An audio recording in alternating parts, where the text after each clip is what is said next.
따라와 주시고, 그리고 여러분들 거 서비스 만들 때, 여러분들 팀 프로젝트 하실 때 그때 토큰을 이것저것 써 보면서 사용하면서 '네, 요런 게 되는구나. 이런 게 안 되는구나. AI가 이럴 때 좀 멍청하구나.'라는 것도 직접 깨닫는 시간이 되셨으면 좋겠습니다. 그리고 어제 AI 특강을 저도 들었는데요. 네, 너무 좋은 말씀 해 주셨습니다.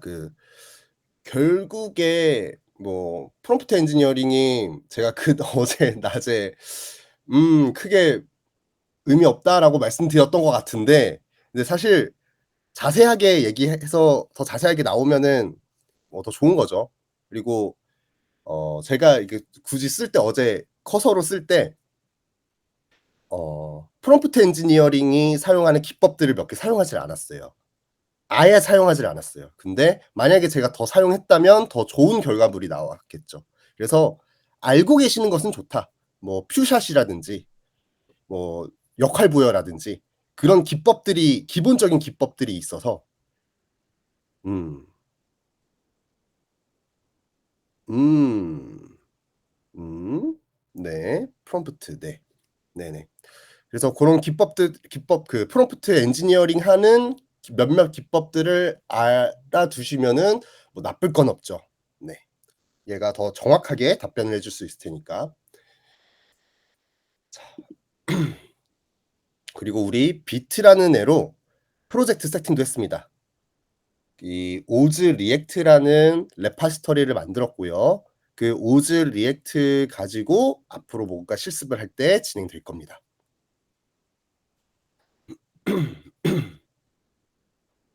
비트를 가지고 프로젝트를 세팅하고 나서 요걸 사용하는 대표적인 명령어 3개, npm run dev 하면은 개발 서버가 실행된다. 개발 서버가 실행되면서 지금 내 프로젝트에 있는 코드들을 확인할 수 있다. 근데 요거는 배포 상태는 아니다. dist, 이 빌드를 해야 dist라는 디렉토리가 생기면서 거기에 파일들이 실제로 배포할 수 있는 파일들이 생긴다. 그리고 그 배포할 수 있는 파일들을 미리 보는 게 프리뷰 명령어였습니다. 좋습니다. 요거는 일반적으로 다른 리액트가 아니라 다른 개발 도구를 선택하더라도 보통 요런 식의 명령어들을 사용하는 걸로 저는 알고 있습니다. 진행해 보겠습니다. 오늘 실습 환경이요. 추가하실 거 없고요. 어제 커서 설치했고 어제 Node.js와 npm 설치하셨습니다. 자, 들어가 보겠습니다. 리액트입니다.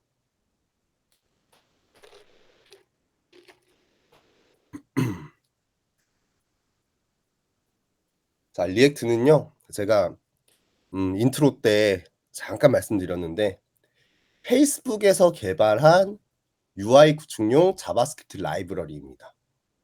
그래서 뭐 생긴 건 뭐 이런 식으로 생겼어요. 임포트 리액트에서 리액트를 가져온다. 요런 표현이 npm으로 모듈을 설치한 것들을 설치한 모듈의 이름을 요런 이름으로 가져온다. 우리 임포트 구문 배웠었잖아요. 요 모듈을 가져와서 이 앱에서 리턴 뭐 요거 뭐야, 그 HTML 리턴 하는데 여기 난생 본 적 없는 태그가 있습니다. 웰컴이란 태그가 있어요. 요게 뭐냐? 이 위에서 함수로 정의한 구문입니다. 내가 어딘가에서 함수로 정의한 거를 마치 컴포넌트처럼 사용할 수가 있는 겁니다. 이렇게 해 놓고 export default app 하는 게 기본적인 리액트의 구성입니다. 그래서 이 리액트 하면요, 요 단어를 항상 말해요. 컴포넌트 기반 아키텍처. 컴포넌트는 뭐고 아키텍처는 뭐냐? 컴포넌트가 지금 요런 걸 말한 거예요. 이런 덩어리 하나. 요런 덩어리 하나를 컴포넌트라고 부르고요. 이 이전에는 이거 그냥 h1 태그 이게 3개 붙여 놓으면 얘랑 똑같거든요. div에 h1 태그가 막 이게 3개가 있어요. 그러면 이 모양이랑 똑같습니다. 그런데 이 웰컴이라는 게 지금 한 줄이라서 그런데요. 얘가 막 막 열 몇 줄인 거예요. 얘가 막 열 몇 줄의 코드가 반복되는 형태예요. 똑같은 코드가 내용만 다른 채 반복되는 형태. 어디선가 많이 보셨을 거예요, 우리 반복문 할 때. 반복 반 그 데 그 제이슨 플레이스홀더 API 통해서 가져온 배열 데이터를 반복해서 화면에 뿌려줄 때 그때 보면요. 똑같은 코드가 계속 반복되면서 밑으로 붙여지게 되는 걸 보셨을 겁니다. 네. 음. 그렇게 의미 없이 반복되는 코드들을 이렇게 의미 있게 우리 신텍스라는 용어 배우셨었잖아요. 신텍스 HTML처럼 이 코드 자체가 의미를 가지게 만들어 주는 겁니다. 요 컴포넌트라는 요 모듈화로. 좋습니다. 그리고 이렇게 바로 눈에 보이니까요. 이걸 선언적이라고 표현합니다. 우리 그 저번에 예전에 자바스크립트, 순수 자바스크립트 가지고 화면을 그릴 때 보면요. 뭐가 어디에 그려지는지 알기가 어려웠어요. 왜냐하면 그걸 다 자바스크립트 코드로 명령형으로 표현해 놨으니까. 근데 요런 거를 선언형으로 그냥 바로 눈에 보이게끔 만들어 놨기 때문에 코드의 가독성이 높습니다.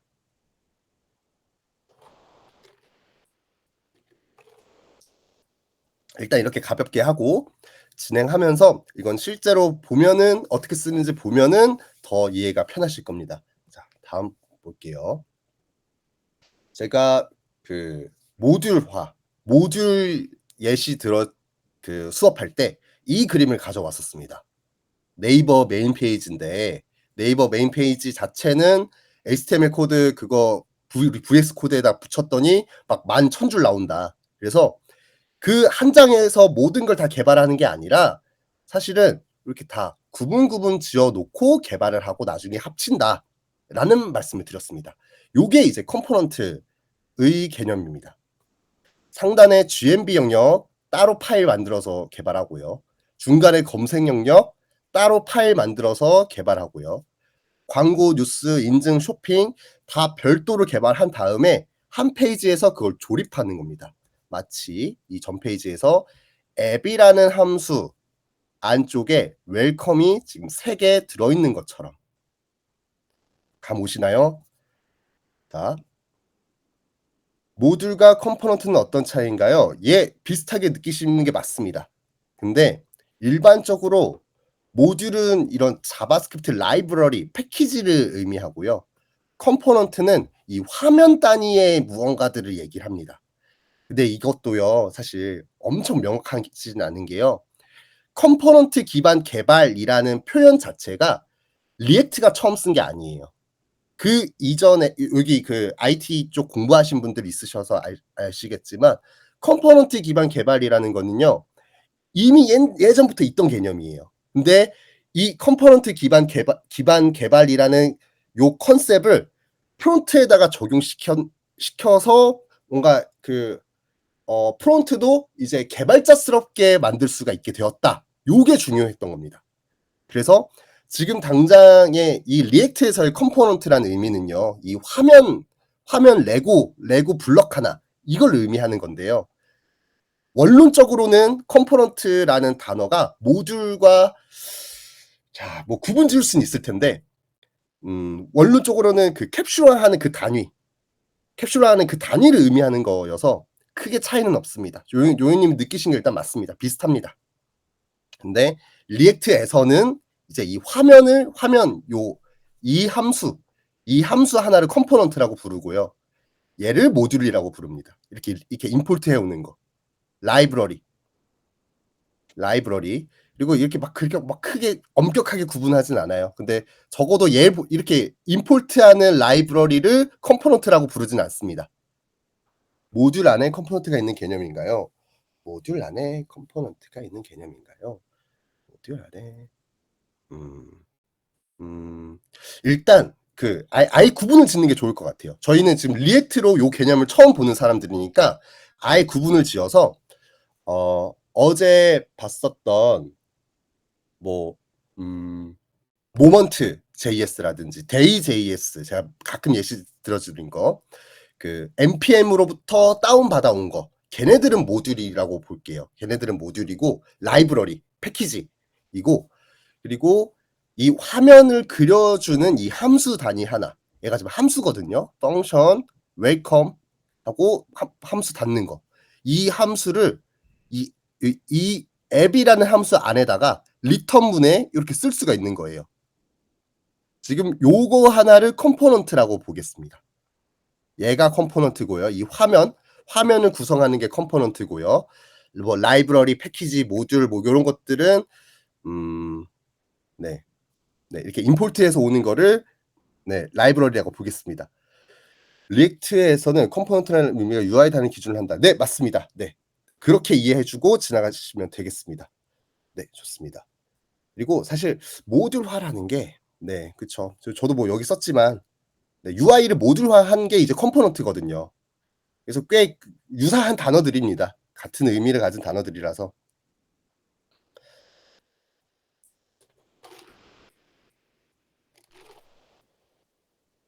자, 이렇게 나눴을 때 장점은 뭘까요? 이게 네이버 메인 페이지 11,000줄짜리 코드를 한 번에 편집하지 않아도 된다. 그것도 분명히 장점일 거고요. 이 GMB는요. 그 메인 페이지뿐만 아니라 GMB가 상단에 그 내비게이션 바를 말하는 거예요. 글로벌 내비게이션 바. 모든 화면에 다 붙어 있는 내비게이션 바를 GMB라고 부릅니다. 그럼 이 GMB를 이렇게 함수화해서 아까 저는 화면에 있던 웰컴처럼 따로 만들어 놓으면요. 얘를 인덱스 HTML에다 갖다 붙여서 쓸 수도 있고요. 블로그 HTML에도 갖다 붙이고 쓸 수 있고요. 막 여러 화면에 다 그냥 붙이기만 하면 된다는 거죠. 그런 걸 보고 재사용성이 좋다고 합니다. 얘를 만들어 놓고 얘를 한 개 파일로 만들어 놓고 이 파일을 여기저기다 갖다 붙이고 쓰는 거예요. 그래서 얘를 재사용한다고 말합니다. 그리고 유지 보수성이라는 거는 아까 말씀드린 것처럼 이 11,000줄짜리 한 번에 개발하면 어려우니까 얘를 블럭으로 나눠 가지고 얘네 각각 단위별로 개발할 수 있다. 그러니까 유지 보수하기가 편하다. 유지 보수라는 말은요. 약간 개발이라기보다는 음 제가 알기로는 그 공사 현장의 용어들로 알고 있습니다. 건축업 쪽의 용어로 알고 있는데 정확하지 않네요. 일단 의미는 어 처음에 개발해서 이렇게 쌓아 올려 놓고 얘를 계속 그 오류가 나지 않게 오류가 나면 고쳐 주고 이런 관리를 한다라는 개념이에요. 네. 한번 만들어 놓고 이 코드를 한번 다시 봤을 때 읽기 가독성이 좋아야 유지 보수성이 좋다라고 말하기도 하고요. 수정하기가 편해야 유지 보수성이 좋다라고 말하기도 합니다. 그 두 가지 가독성과 수정하기 편함이란 측면에서 이렇게 코드를 나눠 놓는 게 더 유리하다라고 표현할 수 있겠습니다. 네. 그리고 저희가 TDD를 하진 않을 거거든요. 이게 테스트 위주의 개발이라는 또 그런 개발자들이 좋아하는 좀 그런 문화가 있어요. 근데 저희가 뭐 테스트를 먼저 하고 뭔가 막 개발하는 이런 식은 아니어도 이제 컴포넌트별로 만들어 놓고 얘네 각각의 컴포넌트를 잘 동작하는지 테스트는 할 수 있습니다. 그래서 그럴 때 이렇게 각각 나눠 두니까 테스트가 용이하다라는 의미가 되겠습니다. 근데요. 사실 여기서 가장 중요한 건요. 얘네 큰 화면을 하나의 큰 화면 한 페이지에 여러 개의 컴포넌트라는 블록이 쌓아서 이 페이지를 만들었다라는 요 개념이 중요합니다. 자, 다음 넘어가면요. 이제 이 리액트가 내부적으로 어떻게 동작하는지를 잠깐 설명드릴 거예요. 이건요. 알아두면 좋고요. 이거 모르셔도 리액트 개발하는데 전혀 문제 없습니다. 근데 리액트라는 애는 내부적으로는 이런 개념으로 동작합니다. 여러분들이 개발하실 때는 막 이랬나? 뭐 요런 개념들을 잘 몰라도 개발할 수 있어요. 근데 이걸 알면은 왜 내가 그 리액트가 제공해 주는 특정 함수들을 언제 어떻게 사용해야 효율적으로 개발할 수 있는지를 이해하실 수가 있습니다. 자, 해 볼게요. 우리 이거 익숙하시죠? 요 그림, 요 모양.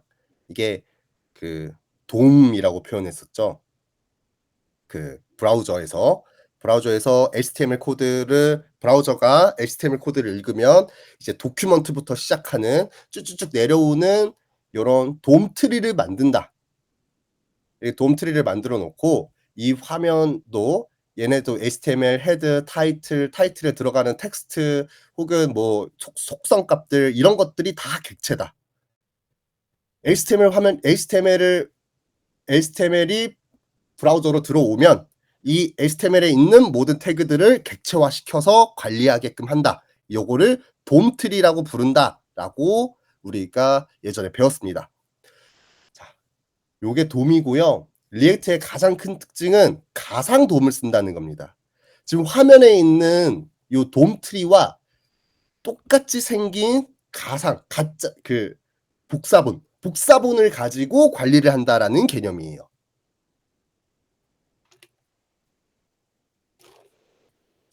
그리고요. 이 화면에서 뭔가 바뀌는 게 있으면 요 부분 밑에 것만 바꿔주는 거예요. 자, 예전에 리액트를 쓰기 전이라 생각해 볼게요. 리액트를 쓰기 전이면요.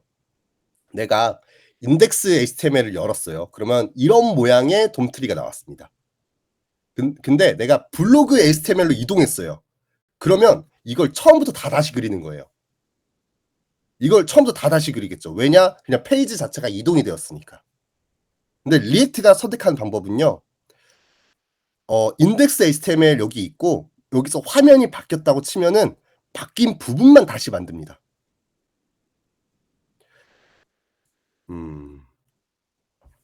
네. 요거 뒤에 거 보면은 쪼끔 더 이해하기가 편하시거든요. 뒤에 보고 다시 올게요. 추가적인 설명이 필요하면 다시 오겠습니다. 그래서 이 특징 가지고 이 화면 전체를 다시 그리는 게 아니라 화면 안에 일부만 다시 그린다라는 이 특징을 가지고요. 싱글 페이지 어플리케이션이라는 걸 만들어요. 근데요. 이 단어를 아는 것보다요. 요겁니다. 요거. 보면요. 페이지가 이동했거든요. URL이 바뀌었어요. URL이 바뀌었는데 제가 지금 요거 PPT라 그런데요.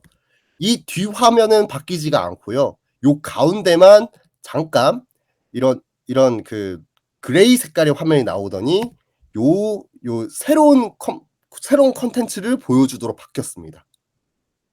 요게요. 앞에서 보면요.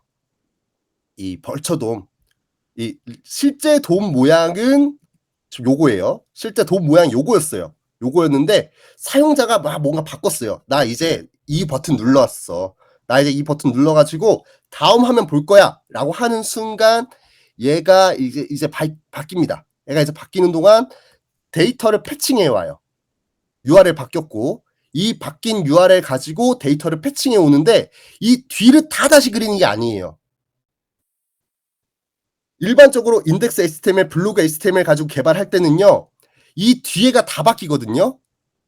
그냥 URL이 바뀌면요. 페이지가 그냥 다 이동하는 거예요. 근데 이 리액트와 뭐 이런 프론트엔드 프레임워크들은요.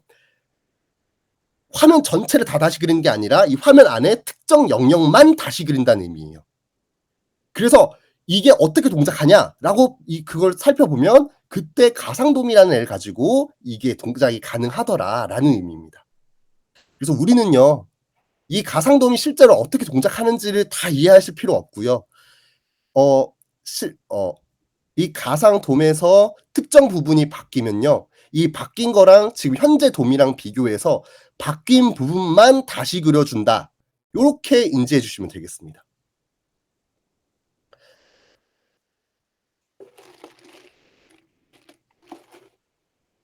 이게요. 이 프론트엔드 프레임워크가 리액트나 앵귤러나 뭐 뷰 뭐 이런 애들이 처음 나왔을 때요. 보통 얘네들을 예시를 뭐로 들었냐면요. 마치 웹을 웹 프로그램을 우리 보는 HTML 요런 애들을 앱처럼 동작하게끔 한다. 앱처럼 부드럽게 동작하게끔 한다. 앱처럼 어 뭐 이렇게 막 넘기는 효과도 가능하고 뭐 뒤로 눌렀을 때 이게 뒤로 샥 이렇게 움직이고 이쁘게 만드는 게 가능해진다. 라는 개념으로 이 싱글 페이지 어플리케이션이 대유행을 했습니다. 그리고 이게 여전히 리액트의 이런 프론트 프레임워크 개발하는 것들의 대부분 다 가지고 있는 주요 특징입니다. 음. 이렇게 해서 뭐가 좋냐? 사용자 경험이 좋아진다라는 점입니다. 사용자 경험이 좋아지고요. 요런 인터랙션 자체가 어 그냥 딸깍하는 순간 흰 화면 나왔다가 이게 딸깍하는 순간 완전히 흰 화면 나왔다가 이거 나오는 것보다요. 이렇게 이거 스켈레톤 이걸 스켈레톤이라고 표현하거든요. 또 다른 표현이 있나? 좀 있었던 것 같은데. 아무튼 이렇게 스켈레톤이 잠깐 나왔다가 요렇게 다음 화면으로 바뀌는 이게 "사용자 경험이 좋다."라고 평가해서 네 요런 것들을 많이 사용합니다. 좋습니다. 이게 SPA 개념이었고 지금 가상돔 개념까지 말씀드렸습니다.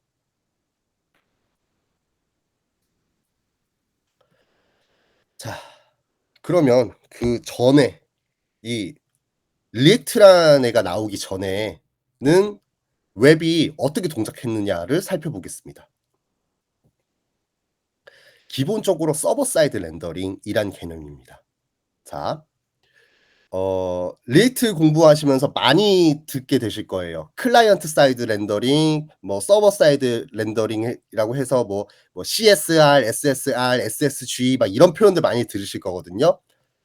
그 네 제가 어제도 말씀드렸는데 자꾸 이렇게 줄이는 걸 좋아해요. 약어로 자꾸 표현해요. 약어로 표현해 가지고 이거 개념에 대해서 알지 못하면은 뭐 한 번 더 찾아봐야 되고 막 그런데 결국 개념은 그거예요. CSR이라고 하면요. 클라이언트 사이드 렌더링. 렌더링을 클라이언트 쪽에서 한다. SSR이라고 하면은 서버 사이드 렌더링. 서버 쪽에서 렌더링을 한다. 요 두 개 차이입니다.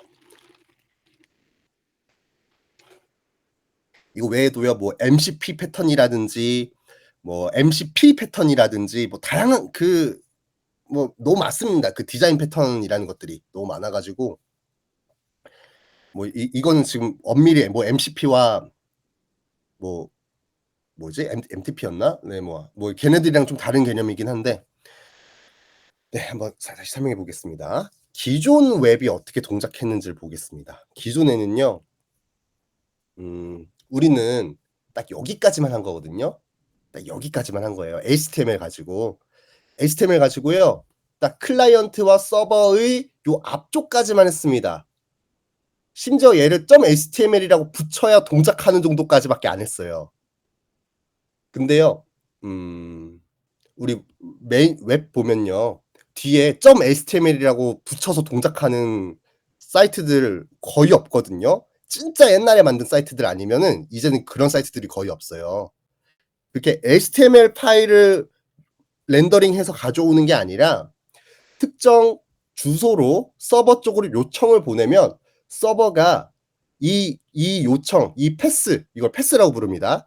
그러니까 PATH, 패스, 길. 요 길, 이 길에 맞는 비즈니스 로직, 이 메인이란 요청이 왔을 때 서버에서 처리해야 될 무언가들을 다 하고 나서요. 그 결과물을 클라이언트한테 보내는 거예요. 근데 우리가 그전에 했던 방식은요. 그냥 서버한테 main.html 달라고 했어요. 그건요. 이 서버의 비즈니스 로직을 타서 뭐 이렇게 다 다 이거 막 다 하고 오라고 한 게 아니라요. 서버가 가지고 있는 main.html 파일을 그냥 나한테 보여줘라고 한 거예요. 딱 두 개는 일단 앞에서 설명할 그 두 개는 그 차이입니다. 우리가 지금까지 한 거는 구동하고 있는 서버한테 뭘 요청해 달라고 한 적이 없어요. 지금까지 우리가 한 거는 그냥 그 서버가 갖고 있는 정적 파일, HTML 파일을 그냥 달라고만 한 거예요. 그것만 지금까지 주구장창했었는데요. 과거의 서버 사이드 렌더링 방식이 어떻게 하는지를 우리가 체험하지 않을 거예요. 그래서 제가 꽤 자세하게 가져왔거든요. 요거 보면서 이제 우리가 배우는 리액트라든지 음 음 이게 좀 애매한 게요. 노드가 노드가 반드시 다 클라이언트 사이드 렌더링은 아니에요. 노드도 서버 사이드 렌더링을 할 수 있는 방법이 있어요. 그리고 저는 그거 꽤나 선호하는 편이고요. 그거는 좀 나중에 잡담. 네네. 요건 또 그건 나중에 추가 이야기로. 네. 어쨌든 어 자 요거 서버 사이드 렌더링 한번 보겠습니다. 클라이언트가 뭔가를 하기 전에요. 서버가요. 이걸 다 준비해 놓는 거예요. 메인이라는 패스로 넘어오면요. 메인에 맞는 뷰 템플릿 그리고 제가 지금 두 개를 다 써 놨는데요. 일반적으로 뷰 템플릿이라고 부르는 건데 이게 개발하는 언어의 생태계마다 부르는 용어가 쪼끔씩 달라요. 스프링, 자바 가지고 웹 개발하는 거는 안 들어보셨을 수도 있어요. 근데 자바 가지고 웹 개발하시는 분들은요. 이 뷰 템플릿이라는 개념을 서블릿이라고 알고 계시고요. 그 외의 뭐 장고로 파이썬을 가지고 웹을 개발하셨다든가 뭐 그런 분들은 이걸 뷰 템플릿이라고 보통 부릅니다. 얘네가 하는 건요. 마치 HTML처럼 생긴 걸 만들어요. 근데 정확하게 HTML은 아니에요. 서버 뒷단에서 뭔가 뭐 DB 조회를 하든 뭔가 데이터를 가공하든 막 그런 여러 가지 로직을 거치고 나서 이 HTML처럼 생긴 걸요. 막 바꿉니다. 안에서 가지고 온 데이터 가지고 이 화면에 뭐 "이름은 뭐야?"라고 보여주기도 하고요. 이 화면에 나올 데이터들을 채워주기도 하고요. 그렇습니다. 결국 사용자가 봐야 될 HTML을 이 서버 쪽에서 만드는 거예요. 고걸 이제 뷰 템플릿 서블릿이라고 부르는 거예요. 그리고 비즈니스 로직이라는 단어가 있는데요. 여러분들 프로덕트 개발을 하다 보면요. 이 비즈니스 로직이라는 개념이 중요합니다. 여러분들이 지금 개발하려고 하시는 프로덕트가 어떤 요청이 왔을 때 "얘가 무슨 일을 해야 돼?" 라고 정의하는 거예요. 메인이란 요청이 왔을 때 여러분들 서버에서는 "무슨 일이 발생해야 되지?" 라고 하는 거를 이제 비즈니스 로직을 정리한다고 해요. 그리고 블로그가 왔을 때 칼크가 왔을 때 어떻게 동작해야 되는지를 다 정의하는 겁니다. 자 다시 해 볼게요. 네 정표님 맞습니다. 제가 정확하게 JSP를 예시를 든 겁니다. 서블렛. 네.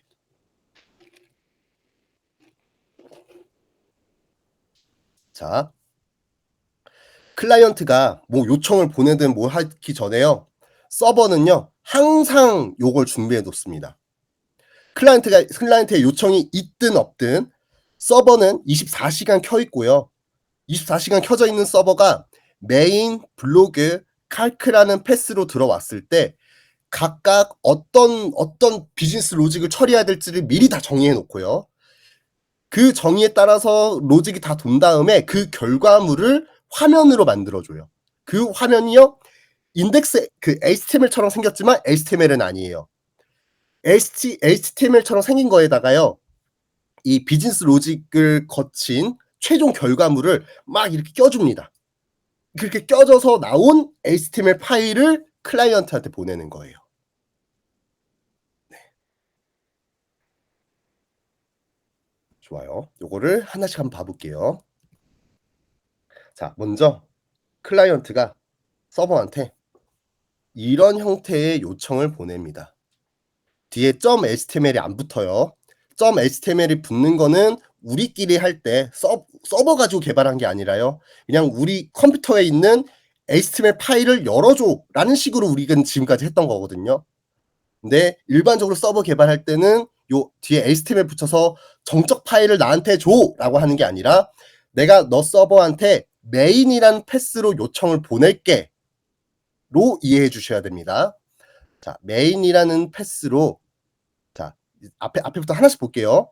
자 http 땡땡 슬래시 요게 http라는 게요. 프로토콜이라는 뜻이에요. 약속이라는 의미거든요. 내가 웹 서버한테 요청을 보낼 때는요. 앞에다가 http라는 요런 프로토콜을 붙여 줍니다. 근데 우리 얘뿐만 아니라요. HTTPS라는 애도 익숙하실 거예요. 걔는요. 쪼끔 더 보안이 처리된 애입니다. 마지막 붙는 S가 시큐어거든요. 보안 처리된 웹 통신 프로토콜, 웹 통신 약속이라고 보시면 되겠습니다. 일단 지금 주제가 그게 아니다 보니까 일단 넘어가고 이건 나중에 기회가 되면 제가 쪼끔 더 설명해 드릴게요. 자, 여기 이 다음에 오는 게 도메인입니다. 여러분들 서비스 뭔가 나중에 만드시려면은 도메인을 사야 된다라는 그런 말을 들어보셨을 거예요. 내 도메인을 사서 어떤 특정 사용자들이 들어올 수 있는 사이트를 만드는 거죠. 이 서버는요, 지금 이근제플.com이라는 도메인으로 올라가져 있는 서버인 거예요. 이 서버에 메인이라는 패스로 요청을 보내면요. 메인 안에서 메인을 타고 쭉 비즈니스 로직을 다 타는 거예요. 이때 그 백엔드 구조를 어떻게 하느냐가 나오거든요. 이때 뭐 MCP 패턴이라든지 뭐 서비스 로직이라든지 뭐 ORM이라든지 그런 개념들을 나중에 그때 보실 거예요. 요거는 이 뒤에서 이렇게 막 만드는 거는 어 수업 거의 끝판 쪽 백엔드 공부하실 때 그때 보실 거고요. 어쨌든 음 서버 사이드 렌더링이라 하는 거는 이 비즈니스 로직을 탄 결과물을 이 서버 단에서 서버 로직과 데이터를 주입해서 HTML을 만든다. 요런 형식으로 동작하는 게 PHP가 있고요. 그리고 아까 정표님이 말씀해 주신 그 스프링 쪽에서 유명한 JSP라는 템플릿이 있고요. 그리고 제가 잠깐 예시를 들려 드리려고 했던 거를 제가 여기 써 놨네요. EJS, 뭐 퍼그 이런 애들이 있거든요. 이런 EJS, 퍼그 같은 애들은요. 노드.js에서 이 서버 사이드 렌더링을 가능하게끔 해 줘요. 고런 것들이 있습니다. 이렇게 백엔드 로직을 다 탄 서버 로직과 데이터를 주입해서 HTML을 여기서 서버에서 만들어 줍니다. 서버에서 만들어 주고 이렇게 만들어진 main.html을 클라이언트로 보내는 거예요. 그래서 클라이언트는 요청을 보냈더니 서버가 알아서 지지고 볶고 다 한 다음에 만들어진 결과물을 받아보게 되는 겁니다. 요게 서버 사이드 렌더링입니다. 이것과 똑같은 동작을 블로그로 요청 보내면 블로그 쪽 로직을 타서 나온 결과물을 받게 되는 거고요. 칼크라는 요청을 보내면 칼크에 맞는 비즈니스 로직을 탄 결과물을 받아보게 되는 겁니다.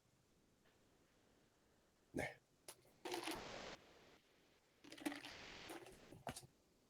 여기까지가 서버 사이드 렌더링이었습니다. 다음으로 이제 리액트의 특징입니다.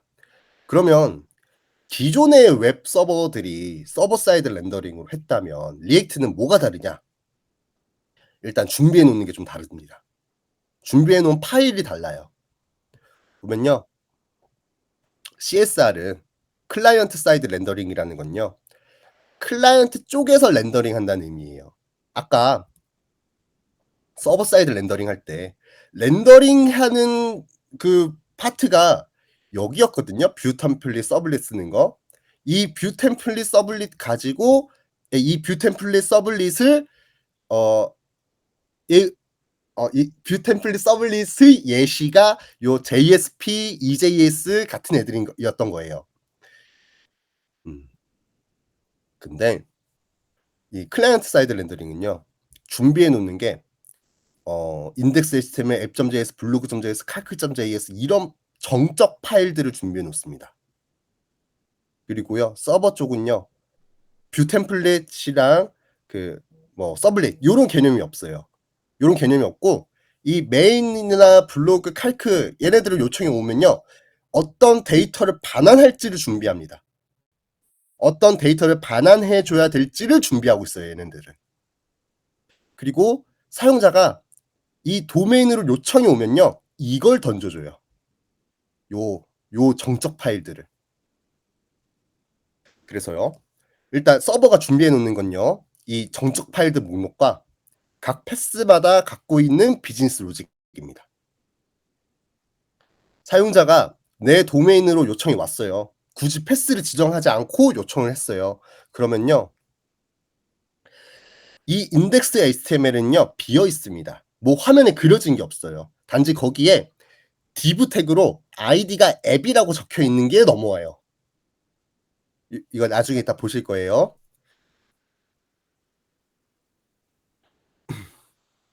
제가 이거 예시를 드릴 때 여러분들이 익숙하니까 인덱스 HTML이라고 했는데 실제로 리액트가 동작할 때는 조금 다릅니다. 어쨌든 빈 HTML 파일과 빈 HTML 파일이 먼저 오고요. 얘네들이 이 자바스크립트 파일들을 갖고 오는 형태가 돼요. 사용자가 이 요청을 보내면 HTML을 받아받고 이 HTML이 자바스크립트를 다운받아 옵니다. 그래서 클라이언트 사이드 렌더링 가장 큰 특징은 초기 로딩 속도 이슈가 있다입니다. 초기에 로딩되는 속도가 좀 걸릴 수가 있어요. 이 자바스크립트 파일들을 가져오고 자바스크립트 파일들을 읽어서 첫 화면을 구성할 때까지 시간이 걸립니다. 이건 실제로 그래요. 실제로 서버 사이드 렌더링보다 초기 속도가 느립니다. 자, 그리고 이 화면 단에서 클라이언트 단에서 내 브라우저 내 크롬 브라우저에서 화면을 그리기 시작하는 거예요. 이게 가장 큰 차이인 겁니다. 다시요.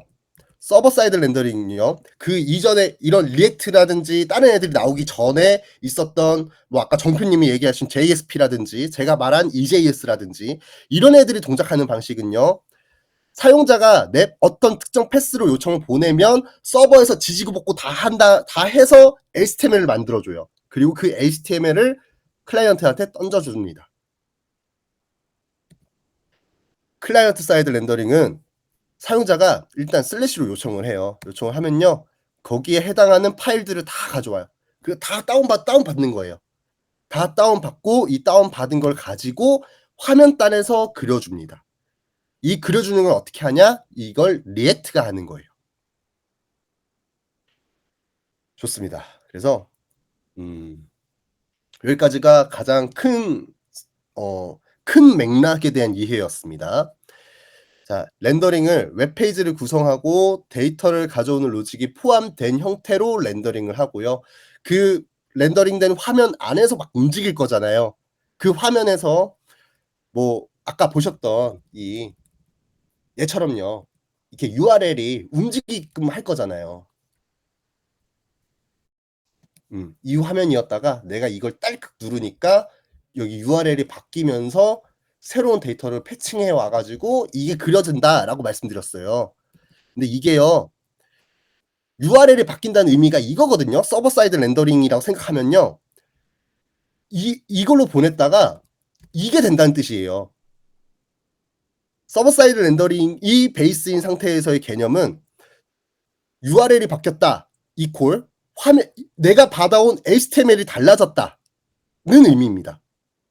이해되시죠? 근데 실제로 아까 전에 봤던 저기 인스타그램이거든요. 인스타그램이 페이스북 거잖아요. 네. 그래서 아마 저 인스타그램은 리액트로 만들어졌을 거라고 생각하고 있어요. 자, 이 슬래시로 요청을 보냈을 때 이게 만들어지고요. 여기서 화면을 막 움직여도 이 HTML을 다시 받아오는 게 아니에요. 화면이 움직이는 거에 따라서 데이터를 다시 패칭해 오는 로직을 이 렌더링된 코드가 갖고 있는 겁니다. 그리고 서버 쪽으로 요청을 하는 건요. 이럴 때 요청을 하는 거예요. 사용자 상호작용 방금 앞에서 보셨던 인스타그램에서 나 다음 앨범 다음 사진 볼 거야라고 그 피드인가요?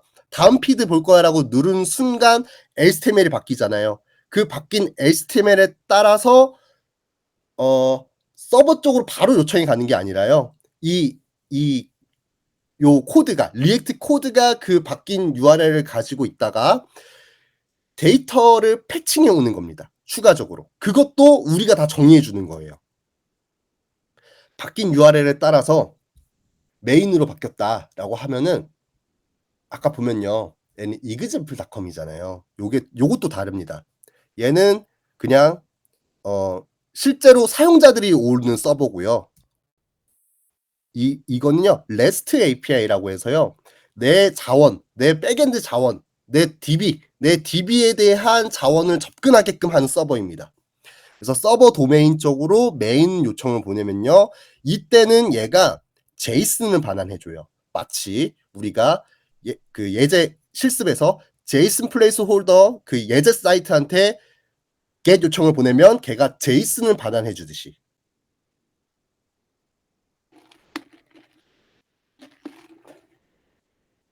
그래서요. 이게요. 서버 사이드 렌더링이 익숙한 상태에서의 프레임워크를 잡는 것과 이 RESTful한 API 서버를 구성하는 것, 그리고 사용자가 사용할 뭔가 그 특정 또 서버를 만드는 것. 요거는 서버를 구성하는 방법이 좀 많이 아예 다릅니다. 접근하는 방법 자체가 달라요. 그렇겠죠. 얘는 서버 사이드 렌더링은 HTML을 돌려줘야 돼요. 클라이언트가 내가 만들어 놓은 서버에 요청을 보내면 뭐 지지고 볶고 다 해서 결국엔 HTML을 반환해 주는 거예요. 근데 RESTful한 API라는 애는요. 데이터를 반환해 줍니다. 데이터를 반환해 줄 때 대표적으로 많이 사용하는 게 제이슨이고요. 좋습니다. 자,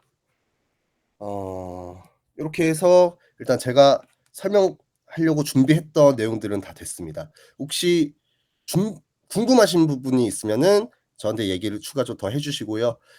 이거 머릿속에 넣어 두시는 게 굉장히 나중에 여러분들 프로덕트 만들 때 도움이 되실 겁니다. 저는 이거 머리에 넣는데 좀 시간이 걸렸던 것 같아요. 제가 처음 공부할 때는 얘였고요. 이것만 학교 수업 그 학원에서 알려줬는데 얘도 이렇게 자세하게 안 알려줬어요. 그냥 하면 된다는 식으로 알려줬어요. 그래서 그게 좀 아쉬웠던 기억이 있거든요. 그리고 나서 그때 그 당시에 이 클라이언트 사이드 렌더링이라는 게 유행이 타니까 이걸 추가적으로 공부하면서 '아 두 개가 이렇게 다르구나.'는 거를 제가 직접 뭐 서버를 구성하면서 느꼈던 것 같습니다. 그래서 요 개념들을 머릿속에 넣어 두시면 나중에 서버 쪽 가서도 헷갈리지 않으실 거고요.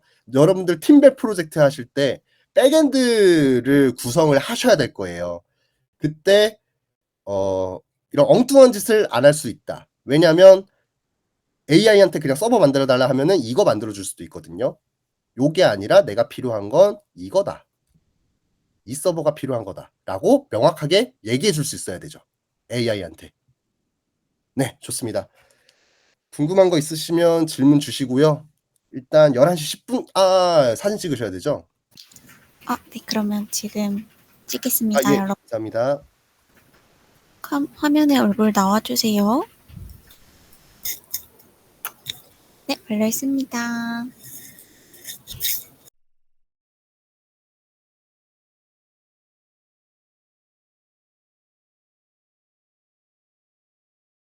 네, 잠시 휴식하시고요. 11시 10분에 뵙겠습니다.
반갑습니다. 다들 오셨죠? 네. 무더위와 열대야가 지속되고 있습니다. 낮 시간대에 야외 활동을 자제하여 주시고 충분한 물 섭취와 휴식 등 건강 관리 유의하시길 바랍니다. 다들 유의하시길 바랍니다. 좋습니다. 자, 호천님, 네, 잘 모르겠습니다. 잘 모르겠어요. 그거는 제가 오히려 리액트를 아직 그 코드를 직접 안 보셔서 그럴 수도 있겠다는 생각이 들어서 저희 한번 코드로 바로 넘어가 볼게요. 코드로 넘어갔다가 요 내용을 제가 나중에 다시 설명드리겠습니다. 뭐 오후 수업쯤에. 일단 코드를 먼저 보면서 어떻게 동작하는 건지 한번 감을 잡아 보겠습니다. 자. 네, 좋습니다. 자, JSX와 컴포넌트 구조입니다. 제가 이거 JSX를 어떻게 읽는 건지 찾아보려고 했는데 딱히 뭐 안 나오더라고요. 그래서 그냥 JSX라고 하겠습니다. 네. 요거 뭐 실습 유의 사항인데요. 네. 어제도 말씀드렸지만 여러분들이 오늘부터는 커서 AI 가지고 제가 라이브 코딩을 할 건데요. 뭐 제가 프롬프트를 어떻게 쓰는지를 보시는 것도 유의미하실 것 같고요. 그 만들어진 코드를 가지고 제가 설명드리는 거가 위주가 될 것 같습니다. 제가 JSX라든지 앞으로 리액트에서 나오는 기본 개념에 대해서 간단하게 설명을 드리고 그 설명을 기반으로 제가 AI 커서한테 코드를 만들어 달라고 하고 그 만들어진 코드를 제가 설명해 드릴 거고요. 그 설명 드리면서 코드 푸시를 할 겁니다. 그러면 여러분들은 각자의 프로젝트에 그 푸시된 코드를 가져가셔서 붙여 보시고 잘 실행되는지 보시면 되겠습니다. 그래서 뭐 짧으면 다 타이핑할 수 있는데요. 이제부터는 좀 타이핑하기 좀 버거울 정도로 양이 많아질 거라서요. 그래서 좀 이런 방법을 취해 보려고 합니다. 자, 가시죠. 네, 시작해 보겠습니다. 자, 리액트에서 가장 기본이 되는 건 이 JSX입니다. 뭐 자바스크립트 XML이라고 부르는 건데요. 뭐 자바스크립트 XML 신텍스 뭐 그 정도의 플레임이 있는데 어쨌든 HTML이랑 유사하게 생겼습니다. HTML과 유사하게 생겼는데 달라요. 확연하게 달라요. 네. HTML을 포함하고 있지만 이 리액트만이 갖고 있는 확장자 파일이라고 보시면 되겠습니다. 앞에서 뭐 JSP라든지 EJS라든지 PHP라든지 막 그런 거 말씀드렸어요. 걔네들도요. 이런 확장자로 보통 표현을 합니다. EJS면 뒤에 EJS 확장자를 붙이고요. JSP로 만들었으면 이 뒤에 JSP 확장자를 붙입니다. 네, 뭐 그런 차이가 있고 어쨌든 얘는 뭐 자바스크립트 XML이라는 의미의 JSX인데 요게 기본 골자입니다. 함수고요. 일단 함수입니다. 그리고 얘를 익스포트 시킵니다. 함수 요거 익숙하시잖아요. 많이 봤잖아요. 네. 화살표 함수로 정의를 하고요. 화살표 함수 안쪽에 이제 함수 안에 있는 그 지역 변수죠. 지역 변수로 선언을 해 놓고 요거를 리턴문에 요런 괄호 열고 닫고 안쪽에 HTML 코드를 보여줍니다. 그리고 이 안에다가요. 이 중괄호 가지고요. 얘를 여기다가 넣는 거예요. 자, 마치 우리가 그 스트링 템플릿 스트링이요. 가운데에다가 막 문자 이렇게 쭉 해 놓고 가운데쯤에 이런 요 중괄호 표시로 변수를 집어넣을 수 있었잖아요. 그것처럼요. 리턴하는 데는 HTML을 리턴하는데 요 안쪽에 자바스크립트 변수를 넣을 수가 있는 겁니다. 이해되시죠? 네. 그리고 또 주요한 특징은 이 함수가 리턴해야 될 요 HTML에는요. 태그 하나로 감싸져 있어야 돼요. div 태그로 감싸져 있든 그냥 아무것도 없는 태그 요런 형식으로라도 감싸져 있어야 됩니다. 이 리턴문이. 그리고 자바스크립트 표현식은 요거 중괄호 넣어서 요 데이터를 자바스크립트 변수를 여기다가 표현하겠다가 되는 겁니다. 또 다른 특징은 이 클래스 네임이든 이 속성 값을 카멜 케이스로 표현합니다. 우리 순수 HTML에서는요, 뭐지, ID 클래스 뭐 있지? 온클릭도 아닌데. 바로 생각나는 건 뭐 데이터 어쩌고저쩌고 하는 애들이거든요. 걔네들은 대시, 빼기 그 특수 문자 가지고 그 띄어쓰기를 구분을 했어요. 근데 이 JSX에서는 이 카멜 케이스를 가지고 표현한다. 그리고 클래스도 이렇게 클래스 네임 이렇게 표현을 합니다. 가장 중요한 건 함수로 UI를 반환한다라는 개념입니다. 함수로 HTML을 반환하는데 그 HTML에 요 함수 안에서 선언한 뭐 자바스크립트 변수라든지 이런 것들이 껴진 상태에서 내보낼 수가 있다는 거예요. 그래서 버튼도 요런 식으로 버튼 함수를 정의해 놓고 이거를 나중에 가져다가 쓰고 그렇게 됩니다. 가져다 쓴다는 게 무슨 의미냐면요. 요거예요. JSX로 만들어 놓은 여러 개의 파일들, 컴포넌트 파일들을요. 조합해서 사용할 수가 있습니다. 이 앱도 지금 함수예요, 보면은. 함수 안쪽에 얘가 JSX로 요걸 리턴을 하는데 이 안에도 지금 함수가 들어가 있는 형태예요. 이제 함수라고 안 할게요. 그냥 컴포넌트라고 하겠습니다. 함수로 UI를 반환하고 이 함수가 곧 컴포넌트인 겁니다. 이 모양을 만들어 주는 거. 이 버튼이 이 버튼 컴포넌트인 거예요. 지금 버튼 태그에다가 클릭 미라고 써져 있는 거. 요게 버튼 컴포넌트고 이 버튼 컴포넌트가 button.jsx라는 파일에서 만들어져 있는 거예요. 얘를 모듈로 익스포트 했죠. 모듈로 익스포트 하면은 다른 데서 가져다 쓸 수 있다라는 것도 우리가 그 ES 모듈이란 형태로 봤었습니다.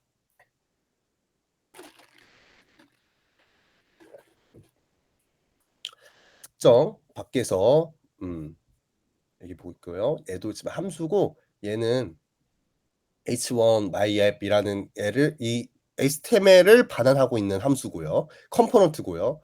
푸터도 컴포넌트입니다. 이 p 태그를 반환하는 컴포넌트예요. 이 컴포넌트들을 앱에서 이렇게 조립해서 쓰는 거예요. 안 어렵죠? 어렵지 않으시죠? 네. 상위 컴포넌트에서 하위 컴포넌트들을 조립해서 사용합니다. 네, 요런 게 되는 게 이제 컴포넌트 기반 개발. 이것도 줄여서 CBD라고 불러요. 근데 왜 이렇게 다 줄이는지 모르겠어요. 네, 얘도 뭐 CBD라고 부르는데 어쨌든 리액트는 이렇게 화면 구성의 요소들을 컴포넌트라는 걸로 모듈화 시켜서 여기 갖다 쓰고 저기 갖다 쓰고 하는 방식으로 개발을 하게 된다. 요게 핵심입니다. 네, 주석은 요 방식으로 주석을 달아줄 수가 있고요. 네, 모든 태그는 닫는 태그가 있어야 된다라는 특징이 있고 여기 보면 div라고 되어 있는데 얘를요 아무것도 안 쓴 태그가 가능합니다. 그게 이 말이거든요. 단일 부모 요소로 감싸 있어야 된다. 반환하는 UI가 단일 부모 요소로 감싸져 있어야 돼요. 그때 div를 쓸 수도 있고요. 일반적으로는 이걸 또 많이 씁니다. 일반 HTML에서는 허용되지 않는 건데 이 JSX에서는 요런 아무것도 없는 태그를 사용을 많이들 합니다. 자, 그리고 얘를 이제 스타일링하는 것까지 한번 봐볼게요. 스타일링 할 때는요. 객체로 작성합니다. 요것도 큰 차이예요. 그 전에 우리가 HTML로 할 때는요. HTML 태그 안쪽에 CSS 문법을 그대로 써줬어요. 근데 요 JSX에서는요. 스타일 안에 객체가 들어갑니다. 이 밖에 있는 요 중괄호는 표현식이죠. 표현식의 중괄호고요. 이 안에 들어있는 얘 객체는요. 요 중괄호는요. 얘가 객체라는 의미의 중괄호죠. 그래서 이게 겹쳐져서 이렇게 그려질 때가 종종 있어요. 스타일 태그를 이 안에서 그냥 바로 선언하면요. 이렇게 밖에는 이 HTML 태그에서 자바스크립트 표현식이다라는 의미의 그 중괄호를 써주고요. 그 안에 얘가 이제 객체라는 의미의 중괄호를 그려줍니다. 어렵지 않죠? 어렵지 않죠? 이 박스 스타일이라는 객체가 있고 이 객체는 뭐 백그라운드 컬러는 이거고 패딩은 요거고 볼드 레디우스는 요거라는 객체인데 지금 스트링이잖아요. 요거 다 스트링이잖아요. 스트링이고 얘는 그 카멜 케이스로 표현이 된 거고 속성이 카멜 케이스로 표현된 객체인데 이 객체를 요 안에다 넣는 겁니다. 얘를 이렇게 자바스크립트 변수로 빼서 표현해 줄 때가 또 표현할 수도 있는데 이 스타일 태그 안쪽에다가 바로 얘를 그리는 경우도 왕왕 있어요. 그래서 이게 중괄호 2개 나왔다고 해서 당황하실 수가 있는데 미리 알려드리는 겁니다. 네. 밖에 있는 중괄호는 표현식의 중괄호고 안쪽에 들어가 있는 게 이제 객체의 중괄호다. 물론 이렇게만 쓰진 않고요. CSS 파일을 가져다가 적용시킬 수는 있습니다. 이게 한 3일 뒤에 스타일드 컴포넌트라는 걸 배울 건데요. 사실 이 방식도 많이 사용하는 방법은 아닙니다. 일단 고렇게 말씀드릴게요. 가능은 합니다. CSS 파일을 직접 컴포넌트에 연결해서 쓰는 것도 가능합니다. 근데 일반적으로 그 리액트 개발하면서 CSS 파일을 이렇게 생으로 쓰는 경우는 전 많이 못 본 것 같습니다. 예, 좋습니다. 이게 지금 오늘 배울 이론의 끝입니다. 오늘은요. 이 클라이언트 사이드 렌더링이라는 게 무엇인지 이해하시는 게 먼저였고요. 그다음에 이 리액트 가지고 화면을 구성하는 방법, JSX라는 애를 사용하는구나라는 걸 보시는 게 이제 두 번째였습니다. 이제 실습을 해볼 거고요. 이 JSX를 실제로 만들어 보겠습니다.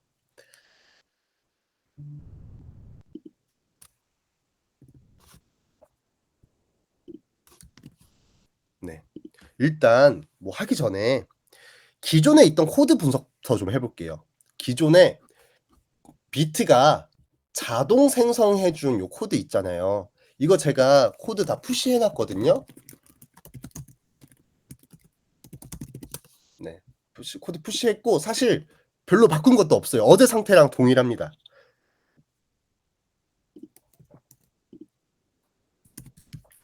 어제에 비해서 app.jsx 요 부분만 좀 바꿨어요. 요 부분에 요 카드 영역이 좀 바뀌었을 겁니다. 네. 자, 다들 요 코드 키시고요.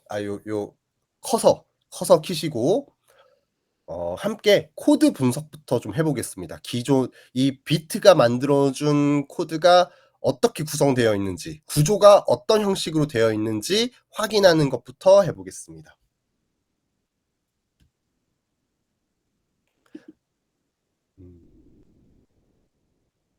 이거 하나씩 좀 봐볼게요. 얘네들이 무슨 의미인지 제가 간략하게 설명 좀 드리겠습니다. 자,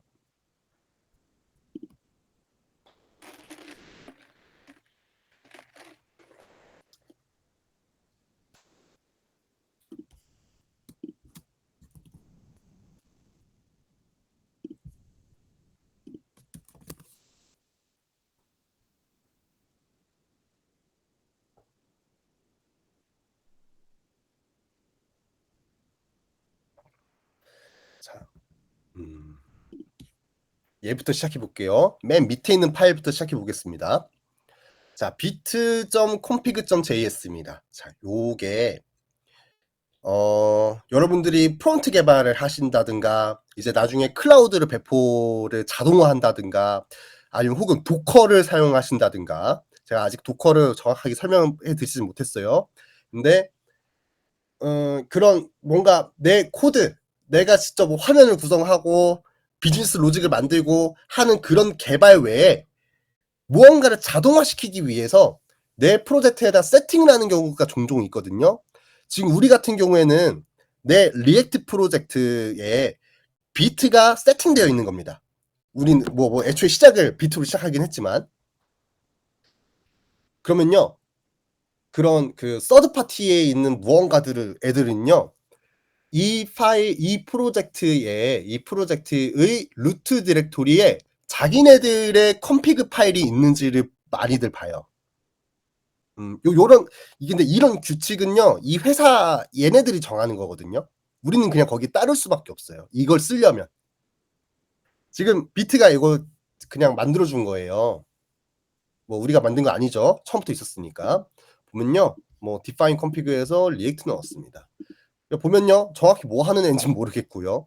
그냥 비트가 돌아가려면 얘를 보고 돌아가는 겁니다. 비트가 왜 돌아가냐? 패키징 제이슨의 요거잖아요. 비트. 이거 다 비트거든요.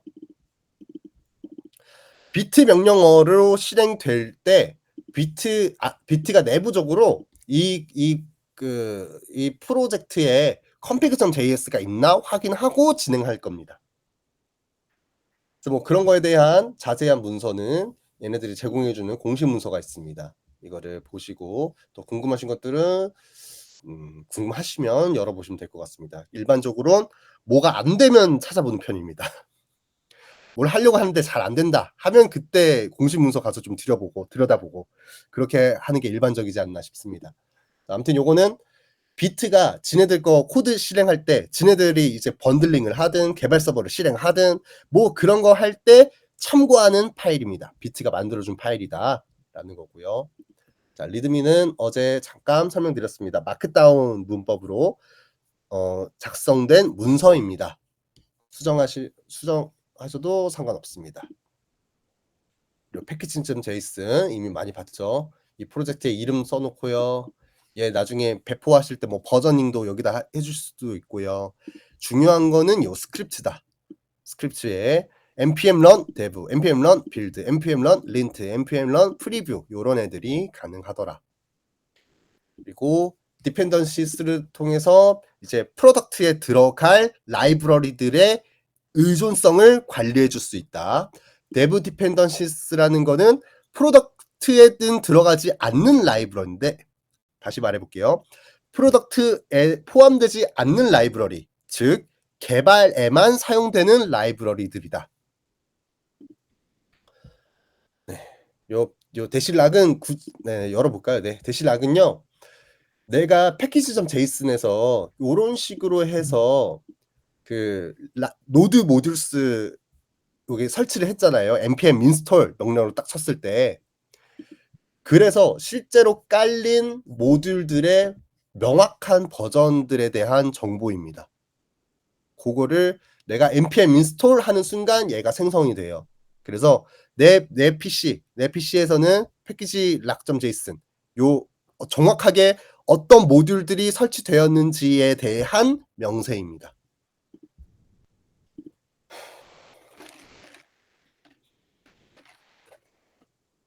그리고 index.html입니다. 제가 안 틀렸네요. 네, 맞았네요. 내가 아까 자료 설명드릴 때, 그 이론 설명드릴 때,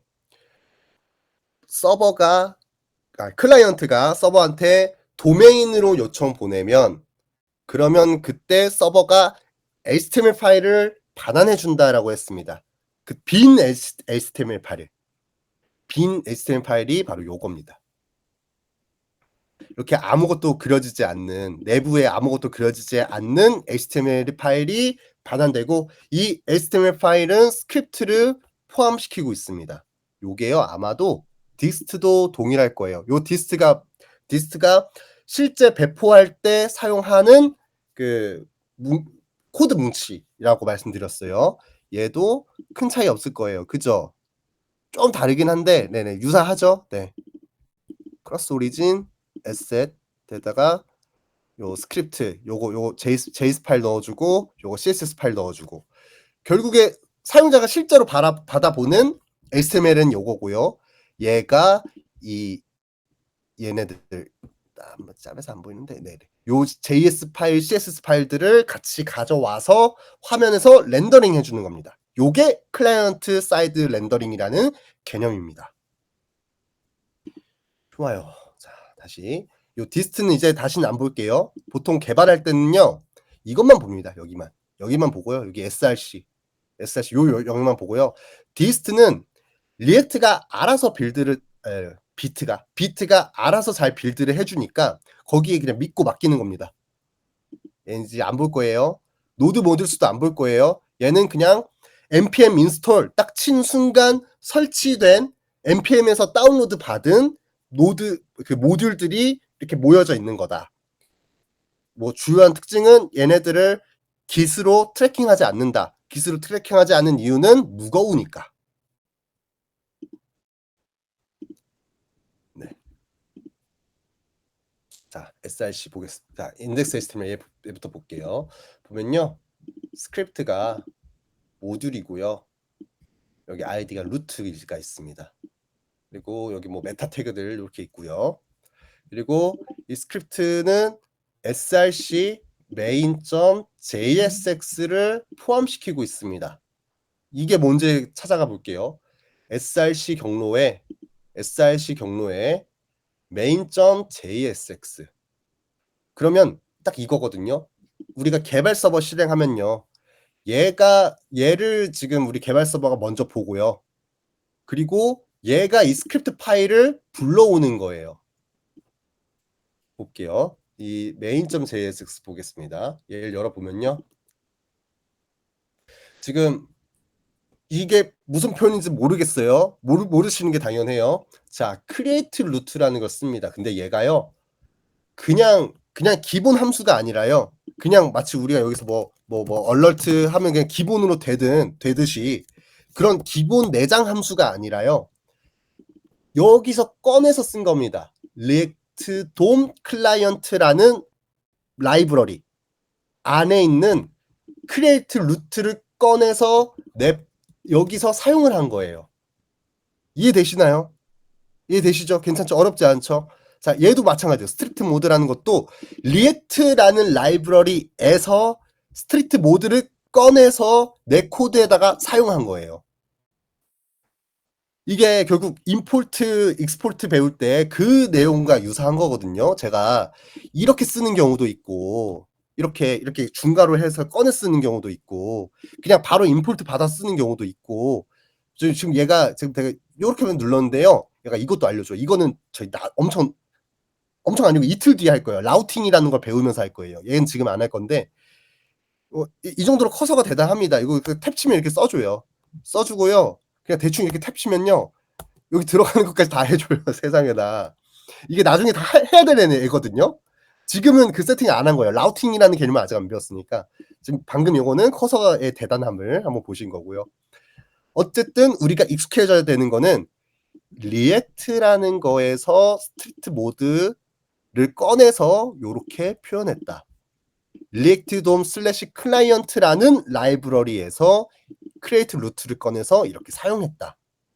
요런 감을 익히시는 게 중요합니다. 일단은 리액트에서 많이 사용해야 되는 방법들이에요. 얘는 지금 내가 정해놓은 파일이 아니죠. 내가 정해놓은 파일이 아니고요. 리액트는요, 이거예요.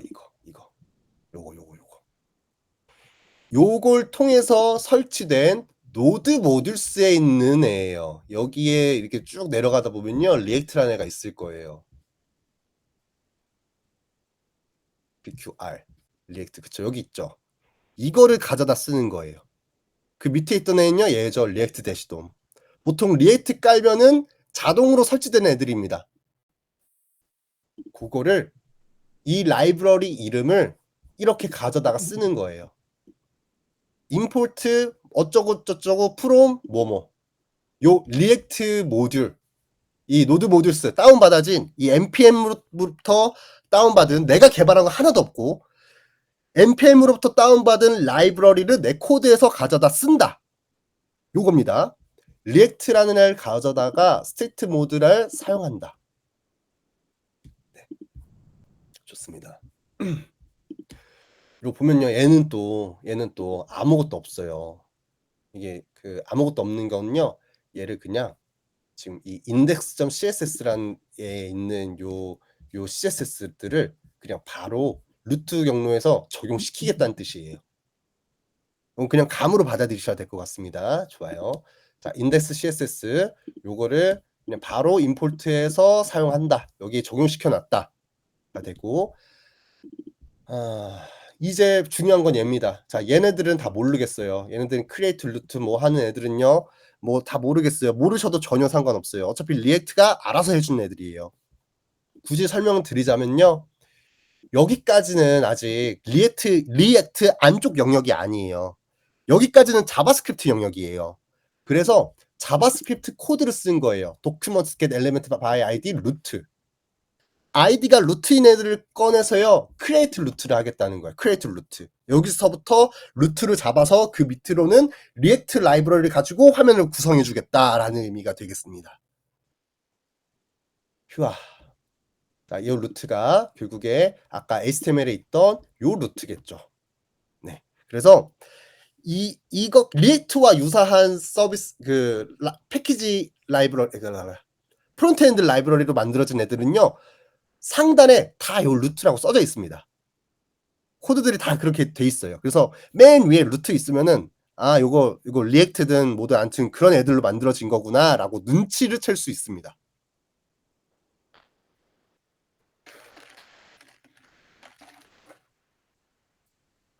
네. 자, 앱이고요.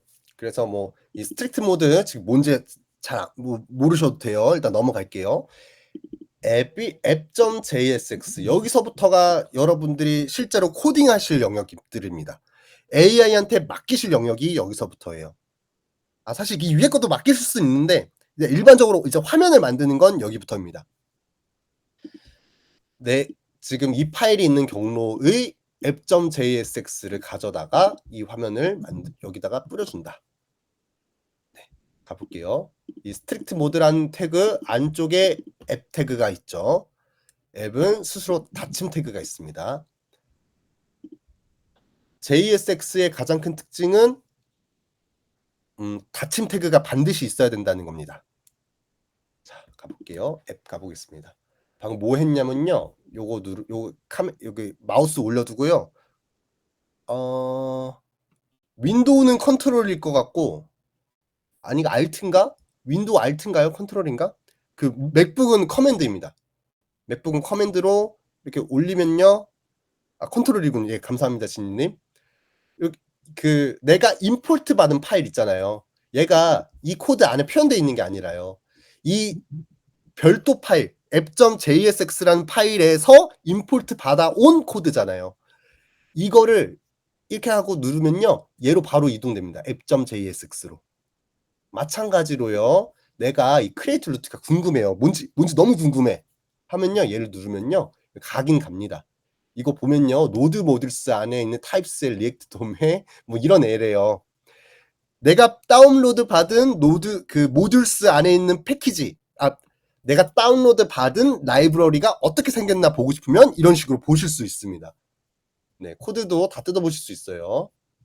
네, 요런 거 해석이 된다면 뜯어보시고 또 좋은 방법일 것 같습니다. 근데 저는 잘 안 봐요. 너무 어렵습니다. 이렇게 일반적으로 코딩을 안 해갖고. 자, app.jsx 보겠습니다. 자, 여기서부터가 이제 주요한 내용들입니다. 임포트 받아오는 코드가 있고요. 이 비트 로고라는 애는 보면요. 슬래시 비트 SVG에서 가져온대요. 근데 이것도 중요한 내용이거든요. 보면요. 제가 아직 설명 안 드린 폴더 중에 이거 하다 그냥 일로 넘어왔는데요. 자, 퍼블릭이라는 애가 있어요. 슬래시 퍼블릭. 제가 순수 HTML이랑 순수 자바스크립트로 코딩할 때 막 헷갈려 했던 부분이거든요. 막 경로 세팅하는 게 막 헷갈려 했어요. 제가 그게 왜 그러냐면요. 일반적으로 개발할 때 이 퍼블릭이라는 경로를 세팅하고 개발하는 게 일반적입니다. 얘가요 여기에 지금 bit.svg 파일이 있어요.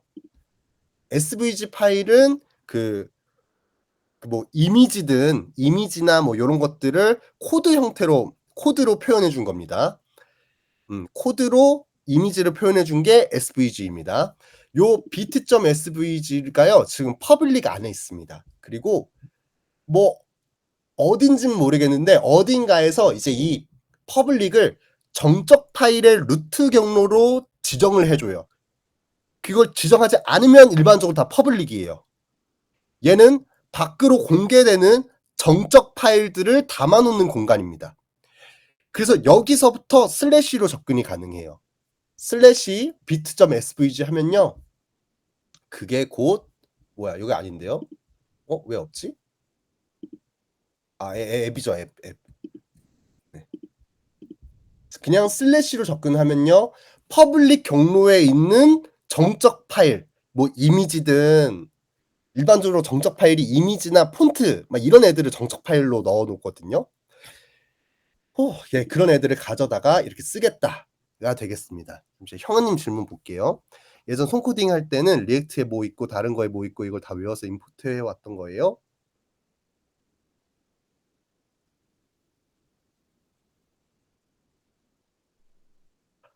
아니요. 그렇진 않습니다. 일단 그 일단 그 리액트? 어 라이브러리에 뭐가 있는지는 그 라이브러리 패키지를 공부하면서 해야 됩니다. 코드로 안 보여주고 이미지로 바로 보여주네요. 그런가요? 저는 왜 코드로 보여주죠? bit.svg? 이거 뭐 라이브러리가 설치되어 있으신 건가? 그럴 수 있어요. 네. 근데 요거는요, 그냥 요거, 예. 이거 안 넘어가네? 요거 폴더 열면은 바로 보일 겁니다. svg 어떻게 생겼는지.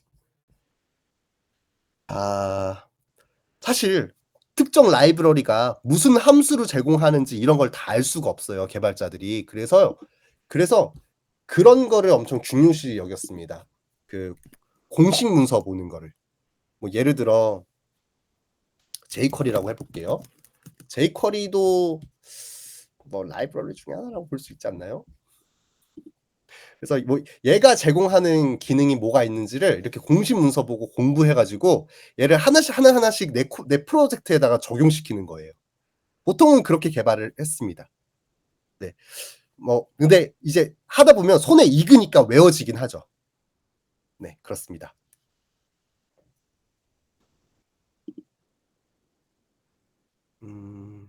아닌데, 이거 아닌데?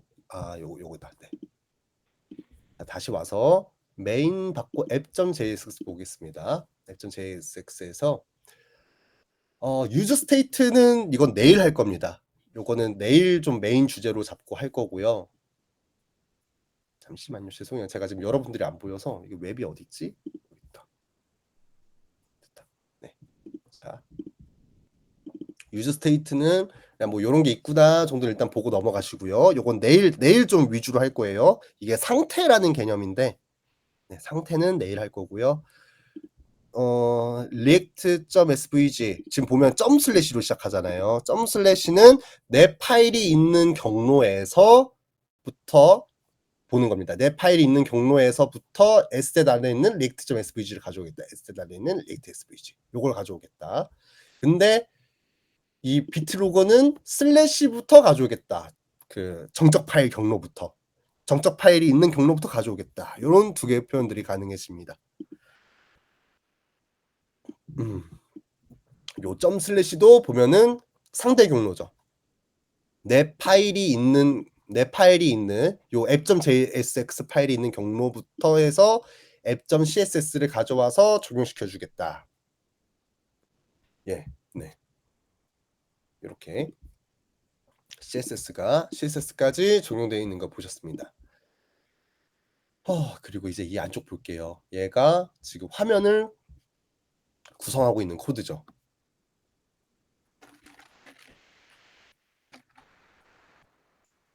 그리고 지금 이렇게 보면요. 요게 있어요. 요거. 맨 앞과 끝에 아무것도 쓰지 않은 태그로 부모 요소는 무조건 단일 태그여야 되기 때문에 이렇게 하나로 묶어주는 겁니다. 얘를요 이렇게 바꾸면요 오류가 납니다. 너 지금 코드 그 JSX 표현에 맞게 되어 있지 않다라는 의미입니다. 그래서 이걸 맞게 고쳐달라고 하면요 이게 되고요. 얘를요 아까 보셨던 것처럼 div로 표현해도 아무런 문제가 없습니다. 그래서 일반적으로는 div로 묶든 뭐 article로 묶든 혹은 그냥 빈 태그로 묶든 그렇게 표현을 해줍니다. 그리고 이 안쪽에는 뭐 div가 있고 h1 태그가 있고 div가 있는데 얘는 클래스 네임이 카드다. 아까 우리 발표 자료에서 봤죠. 카멜 케이스로 표현합니다. 그리고 특징이 클래스를 그냥 이렇게 표현 안 하고요. 그냥 이렇게 표현 안 하고요. 클래스 네임이라고 좀 표현을 해줍니다. 그래서 클래스 네임이 카드다. 요 카드 디자인이 되는 이유는 app.css에서 모르긴 몰라도 여기 카드가 있을 거예요. 그렇죠. 카드가 있고 얘가 read the docs. 좀 얘를 좀 그걸 줘볼까요? 너무 대단하지 않나요? 지금 커서가 알아서 지금 다 추천해줬습니다. 그냥 탭 누를게요. 뭔지 모르겠지만 커서가 알아서 카드면 보통 이런 CSS 넣던데 하고 추천해준 겁니다. 또 뭐 계속 해볼까요? 네, 좋아요. 자, 이렇게 저장하고 자 서버 실행할 때는 npm run dev npm run dev입니다. 이거 말고 다른 방법도 있는데요. 그거는 next.js 가서 할게요. 어차피 next.js 가면은 서버 실행하는 방법을 좀 다시 해야 되거든요. 그래서 지금 npm run dev 말고 다른 방법으로 서버를 실행하는 방법을 지금은 안 하겠습니다. 더 편리하게 하는 방법이 있어서요. 그거는 next.js 가서 할게요. 지금 요거 로컬호스트 5173 접근해 보면요.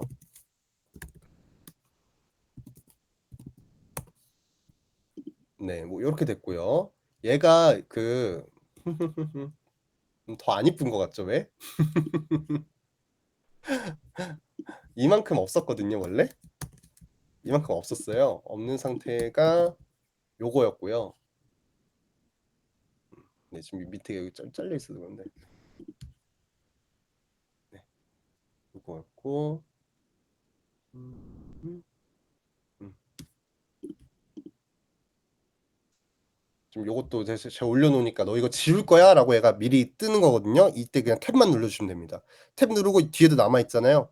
그러면 탭 누르면 저기까지 가서 얘가 왜 안 지워져? 네, 탭 지우고 이렇게 내가 원하지 않는데 자꾸 막 뭘 추천해줘요. 그럴 때는 그냥 지금 이게 뭐야 그냥 지우셔야 돼요. 네. 이렇게 커서가 알아서 코드를 만들어주는 기능들이 있습니다. 그러다 보니까 제가 자꾸 오타가 많아지는 것 같아요. 얘가 알아서 너무 잘 잡아줘서. 아이고야. 뭐 이거 마음에 안 드니까 좀 고치었을 수도 있고요. 지금 얘가 동작하는 거는 스테이트예요. 스테이트 상태라는 거는 좀 내일 좀 이어서 해볼 거고요. 내일 좀 자세히 파볼 거고요. 지금은 컴포넌트라는 게 어떤 느낌인지 좀 보겠습니다. 아우 이거 다 지울까요? 마음에 안 드는데 다 지울게요. 예, 마음에 안 든다. 다 지워버리고 CSS가 요게 있다라는 거 보셨고 보시면 얘가 이제 안쪽으로 인라인 스타일을 한 거예요. 얘는요 클래스 네임 카드 얘는요 지금 CSS에서 카드의 그 스타일링을 CSS로 적용시킨 거고요. 이 안쪽에 있는 div는 스타일 태그로 요렇게 요 객체를 집어넣은 거예요. 괜찮죠? 그래서 얘가요 아까 제 예제에 있었던 식으로 표현하면요 이게 되는 거예요. 얘도 변수 객체를 담은 변수로 뺄 수가 있겠죠. 그래서 이게 뭐랄까 카운트 컨스트 카운트 스타일은 요거다. 저 지금 보프 태운 거 아니거든요. 얘가 알아서 눈치채고 너 지금 이거 할 거지라고 해서 그냥 해준 거예요. 하고 탭만 눌렀습니다. 했더니 얘가 이렇게 카운트 스타일을 변수로 빼는 것도 자동화 해줬습니다. 이러면 얘도 지금 빼보고 싶죠. 얘도 여기 이렇게 있는 게 별로 마음에 안 드니까 객체가 스타일 태그 안에 이렇게 객체가 바로 표현되는 게 별로 보기가 싫으니까 얘도 좀 빼볼게요. 얘는 뭐죠? 얘는 버튼 컨테이너. 네, 이름도 추천해 주네요. 버튼 스타일. 버튼 스타일은 요거다 하고 얘도 바꿔줘야 되는데 탭 누르니까 일로 오고 또 탭 누르니까 얘가 이렇게 바꿔줬습니다. 근데 내가 원한 건 저 안에 걸 바꾸려고 했는데 얘가 버튼을 바꿨네요. 버튼 스타일을 바꿨고 난 요것도 하고 싶은데 요거 버튼 콘스트 버튼 컨테이너 스타일 놀랍지 않나요? 그냥 제가 쓰려고 하는 거를 얘가 그냥 눈치채 가지고요 다 만들어주고 있어요. 탭 하면은 저장하면은 제가 원했던 코드가 제가 손으로 쓰려고 하면은 꽤 시간을 잡아먹었을 코드가 그냥 탭 몇 번 했더니 끝났습니다. 이거 진짜 원하지 않는 UI가 나왔네요. 자, 이거를 좀 스타일링을 좀 바꿔보겠습니다. 커맨드 I 11시 50분이다. 죄송합니다. 자, 식사하고 오신 다음에 이어서 하겠습니다.